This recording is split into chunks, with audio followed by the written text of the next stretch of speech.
Whenever we do a practice that's a little bit stirring up, it's really helpful to get ourselves settled and grounded before we start. To look around the room that we're in, the space. If you're in a room with windows, you might see what's outside as well as what's in here. Let your eyes take that in. You could put your hands on your heart or give yourself a hug. Notice the feeling that that gives you. And also notice as we're coming into the practice that we don't have to come in perfectly. We want to give ourselves room to have whatever experience we're having. This topic, like many of the somatic inquiries that I work with, it's really meant to release some of the things that might be in our unconscious. We bring things forward into our awareness and we have a look at them. We might have an opportunity to practice kindness for ourselves. We might not know fully what effect something has, or we might have a pretty good idea of that. The most important thing, and this holds true for regulating our nervous system, it holds true for working with traumatic memories, compulsive thinking, catastrophic thinking, is to help our brain and our nervous system know that we're here in the moment right now, that we're doing a practice, and that when we're doing this particular type of practice, we're going to go back into memory. And as we're doing that, we want to be aware enough of our body and our breath that we can catch the signals that might indicate that we've gone into the past a bit too intensely. So this is a bit of a dance. We tend to go in and out. We want to stay stable here in this moment. We know that we're doing a practice. At any moment, we can tell, I stopped breathing, I'm holding my breath. If I could take a few breaths, I could just open my eyes and look around and establish for myself I'm not actually back in the past. It's the real foundation of healing, is to let ourselves know that we're here in this moment in time, looking at something that we sense is causing us some trouble. There's some grief. And the other thing when we're doing a practice like this particular one, where we're looking into the past and really seeing the effect that trauma has had on us, is to try as much as we can to not shame ourselves or criticize ourselves for that. We are what we are at any given moment in time. We have the awareness that we have.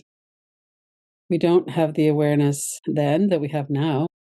Most of us are much more aware now than we were in the past. And we also know a lot about trauma now. It's not fair to retroactively judge ourselves for something that we were probably on our own with. People didn't really understand what we needed. And now here we are. We have a strong response when we sense there's something dangerous.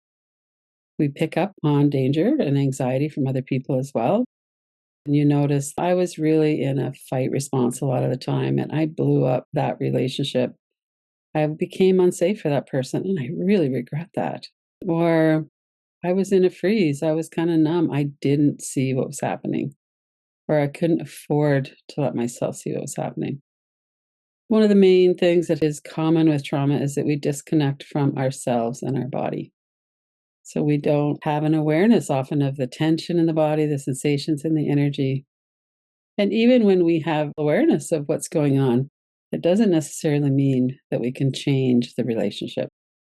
It's a practice to become aware and then to start shifting things. When we want to make a change in a relationship, it's not always that welcome.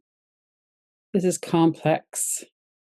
So let's start with looking around the room again, noticing your body. Let your body be settled and secure.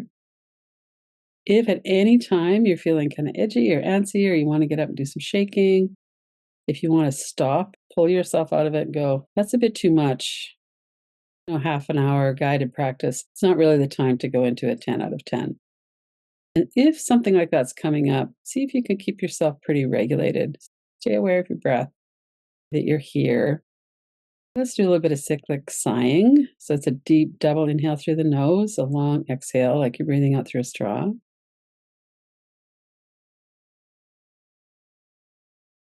As you breathe out, let your whole body soften head to toes. In through the nose, out through a straw. Release any tension around the face, the jaw, the neck and shoulders, the upper back. So as we go through this next several minutes, I'll keep bringing in some words to remind us that we're doing a practice and to stay connected with our body and breath. It's up to each one of us to do it in a way that feels appropriate for you right now. So if you're feeling pretty grounded, you might go quite deeply into this. If you're feeling like you're already pretty stressed, then you might want to just kind of skim along the edge of this a little bit. We don't have to take a big bite. We could take a little nibble. When you think about the losses that you've had in your life due to trauma, one of the things that might happen is right away we go into childhood. But in this particular one, it might be more in line with what we're doing to really look at how did that affect you during your adult life. For me, I had a lot of trauma as a teen. And by the time I got out of my teen years, I wasn't really thinking about what I wanted to do. I knew what I wanted to do, and I just wrote it off as that's not possible. I didn't have any support to do that, but also I had kind of given up. What was it for you when you think about the effect as you moved into your adult life? One of the ways we could start is, were you mostly in a flight response? Were you hard to get a hold of? You moved away? You didn't get into long-term relationships? You protected yourself by not going too deeply with people. You get activated into a feeling of, it's not safe for me to trust people. I've been hurt too many times. So I'm just going to get out of here. We might move, we might daydream, we might watch a lot of TV or read books. And if that was the case, what were you missing out on? I wasn't able to trust enough to really stay present. You left school partway through because you couldn't really concentrate, you couldn't really stay. Noticing the memories, stay connected in your body, notice your breath. Sometimes it's helpful to keep the eyes open. What was going on for you back then? And how did being in a flight response affect the decisions you made, the relationships?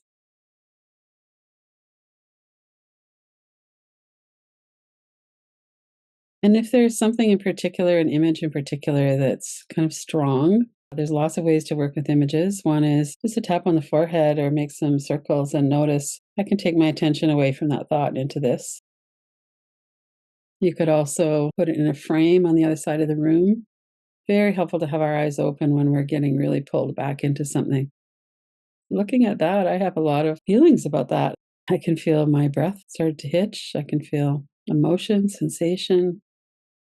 We're not necessarily trying to take all the charge out of something. We're just trying to keep it at a low enough level that we can be present in this moment as we pay attention to it.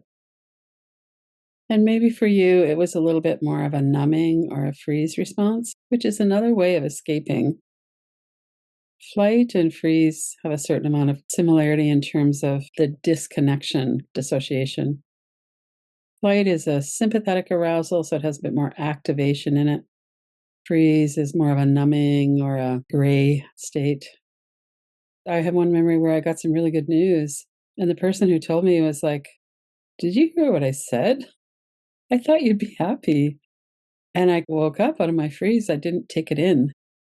So it's not just the things that are difficult. Sometimes we don't take in the good either. We're disconnected. So let yourself kind of roam through your memories. And if fawning or fight was more what you were working with, you can certainly stay with that. But just to give us an example, what was it like? What did I miss out on? I stayed in an unhealthy relationship for decades. And a lot of it was I was just in a state of freeze. I wasn't really able to see what was going on. I couldn't afford to see what was going on. I really feel a lot of sadness around that. Be careful as you're doing this to at least be neutral, not to shame yourself.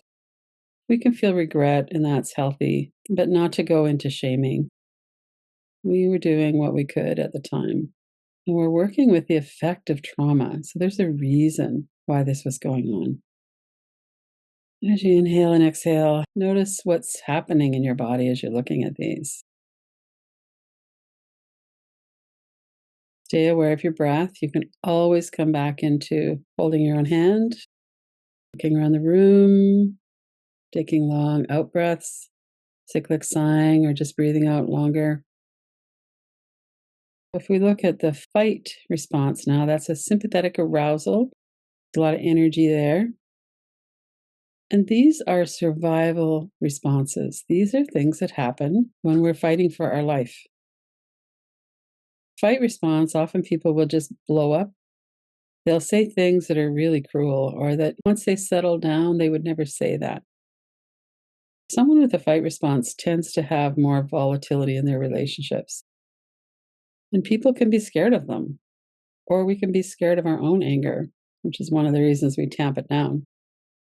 We're going to work with anger in some of the Insight Timer Lives coming forward.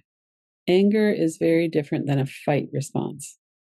So we can feel anger, we can express it, and then sometimes we explode into a fight response, and that's a dysregulated state.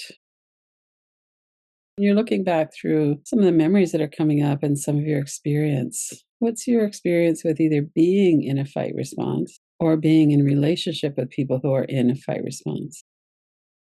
And how would that have been different if we or they had known how to regulate?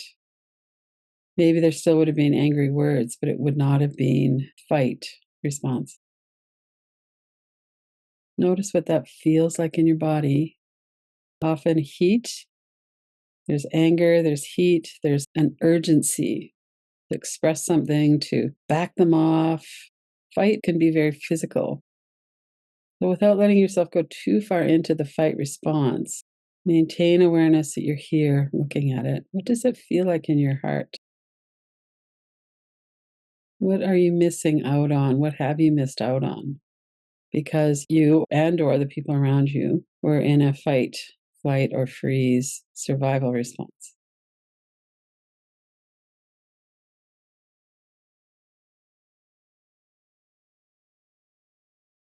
And then we can bring in fawning as well. That's another social strategy in a way. And I don't mean strategy in terms of manipulative. That's one of the ways that we can keep ourselves safe, especially if we are feeling threatened by someone with more power. Women tend to fawn more than men, for instance. People with less power fawn more than people with more power. There can be a lot of shame with that one too. Let's work with fight, flight, and freeze, the real physiological responses. What did you miss out on? And now let's narrow in a little bit. There might be big things. Well, I missed out on a career that I could have gone to school for. I missed out on a healthier relationship. I was really checked out when I was raising my children, or whatever it might be for you. And then bring it down into something specific. Example I gave before of getting that good news from my friend, I missed out on feeling the joy of the good news. Let some memories, some images perhaps, some video clips, some words, let it deepen. What are you feeling grief or regret or sadness around? What did you miss out on?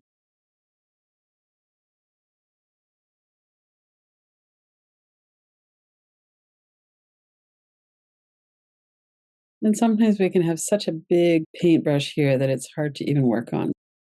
Narrow it down to something specific if you can, and let yourself feel that one thing.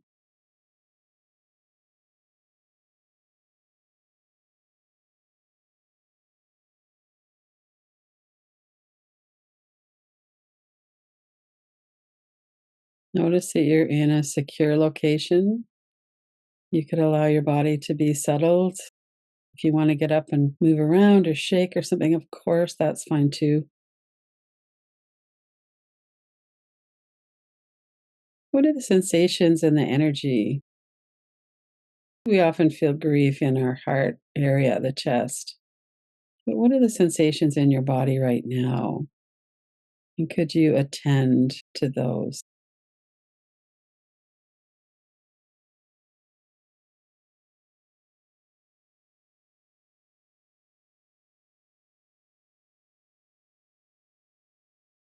Take a few breaths. The thing about emotion is that they tend to come and go. So if you're noticing there's some kind of sensation here, what does it feel like exactly? How do I know that this is grief? or anger, whatever it is you're feeling. Often it's because there are associated thoughts. So stay with the sensation or energy for a few minutes if you can. And it's perfectly fine to open your eyes and reconnect with the space around you. You might put your hand on your heart. What's it like to let yourself feel this? Is the energy moving or is it still? Is it painful? What exactly does it feel like?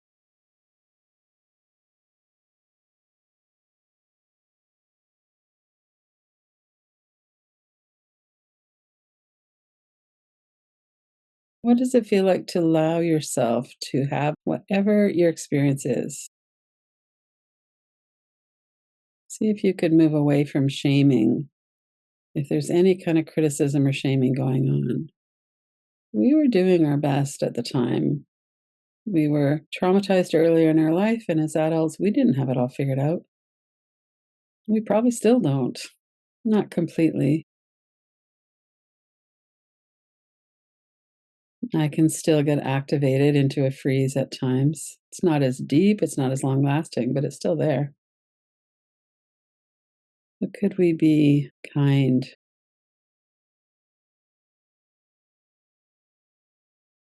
Maybe there's a younger self here, 20 or 30-year-old, or at some age, maybe your child. Could you connect and allow that to be welcome? How do you feel? What are your emotions?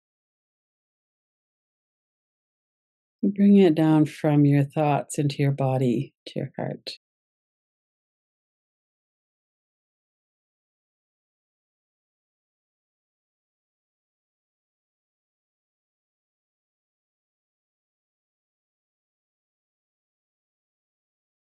And sometimes people write or art or go out for a walk or do something after to let that energy move through.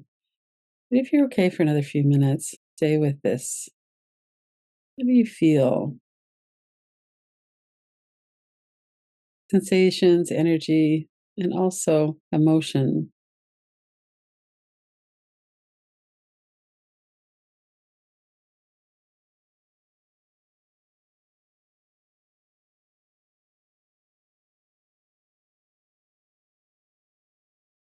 And these are hard at times. I have a lot of regret for how unconscious I was when I was raising my child as a single parent. Certainly wasn't the way I would do it now. We can have some sharp regret for what we couldn't do the way we'd like to have done it. And it really affects other people. And often we can have a repair as well. As we do our own healing, we're more open to healing relationships around us. People are often willing to soften as well, sense into what is next. I'm going to spend a little bit of time with this a few times a week, maybe for a while. Go back into this question, into this connection practice. How do I feel? What do I regret? Committing to staying as soon as you notice that you're getting dysregulated, come back. Few deep breaths, cyclic sighing, look around the room, hold your hands. Let yourself be aware that you're here in this moment and let yourself feel the emotion of that. We take it in little bits so that we can manage it and still be kind and still be present. Put your hands on your heart if you want. What could I offer to myself that would be helpful? We're not pretending that everything was fine. Sometimes in our healing trauma journey, we focus on the hurt that was done to us, and that's a part of our journey. Sometimes it really lands the harm that we did to other people or that we couldn't protect other people from. And that lands really hard as well. We want to stay steady enough that we can work with this. If we have a lot of inner critic, if we have a lot of shaming going on, that's never going to be helpful. See if you could come back as soon as you notice that. It's like, no, not legitimate. I was doing my best then, and I'm looking now at how was I affected by the trauma in my life. I'm allowing some of that to come in. There's a couple of reasons why we do that. One is to let ourselves heal a little bit from the unconscious, what's going on underground, because it will make our life now better. We'll have more freedom if we're not shaming ourselves for something that happened 20 or 50 years ago or 2 days ago. Then we have a bit more freedom to allow our breath and to connect with other people. I have a lot of determination to be conscious in my relationship. I still might notice that I'm going into a bit of a compliance or I'm not really catching things, but it doesn't last very long now. I catch it pretty quickly. So it gives us a lot more options. As long as we know what's going on, we have a lot more options. There's no right or wrong answers. There's no perfect way to do this. Kindness will always help. Connection with ourselves is not possible if we're being unkind. Kindness is what opens the door to that. Having a regulated nervous system where we're here, we're present, we're breathing, that's what opens the door to compassion. We can't feel compassion if we're in a fight, flight, freeze. If we're in a survival response, we're trying to survive. So we need to regulate our nervous system, take some breaths, have some practices like cyclic sighing that really help. I'm on Insight Timer 6 or 7 days a week, so come and do things like that. There's so much variety in how we can work with ourselves. It really helps. Before we go, take a minute to review what your experience was like during the inquiry. Was there anything that you noticed that maybe you're a bit inspired maybe to bring that back and work with that a little bit? Maybe there's a feeling of, I don't want to get too into any of this right now. Moving in and stepping back and moving in and stepping back and allowing ourselves to be supported and nourished as we're doing this hard work. And we make different decisions as we heal. We're not doomed to have the same experiences that we've had early in our life. We're different as we heal, and then we have different things are open to us. We notice what's going on quicker. We might have more ability to take that pause. Once the cortisol and adrenaline have gotten engaged, and that's more in the fight and flight response, the activation, it takes about 25 minutes for that to settle and our more evolved human brain to come back online. Either for me or for the other people or person, I'm noticing things are getting really escalated right now. I'm going to take a break. Let's circle back in a half an hour. I'm going to go outside and walk.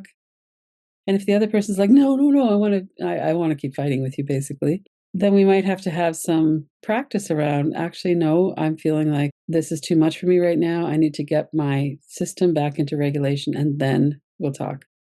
So that's a really important step as well. There are a lot of different ways that we can do this. We want to be specific because when we go, oh, I've missed out on everything, that's pretty dramatic and it's not completely true either. We might have missed out on some big things though. And so how can we get into it a little bit smaller so that we're not feeling overwhelmed? And this is all about building resilience, strength. That's our work.